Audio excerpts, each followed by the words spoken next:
Pasca dikecewakan tidak dapat mengikuti seleksi P3K lantaran rekrutmen P3K tenaga nakes non-ASN ditunda sampai 2023 karena data para honorer tidak terdaftar di portal SDMK Kemenkes Republik Indonesia. Pemerintah Kabupaten Oku dan DPRD akan mengkaji kembali honor tenaga nakes non-ASN.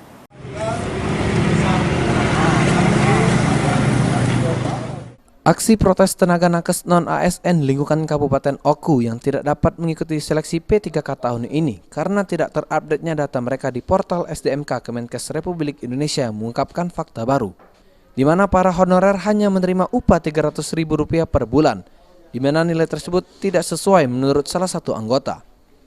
Menyikapi hal tersebut, anggota Komisi 3 DPRD Oku, Densi Hermanto, menilai honor Rp300.000 tersebut tidak wajar, sehingga ke depan akan dilakukan rapat terbuka untuk menentukan besaran kenaikan. Dengan rekan-rekan yang terkait, karena ada bidan, ada tenaga, teknis, perawat dan lain-lain kan. Jadi kita rapat agar terbuka, kita tentukan besaran, nanti hasilnya akan kita bawa kepada negara.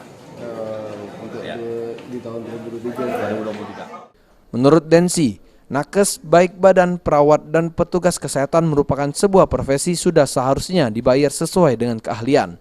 Ari Pranika, PAL TV.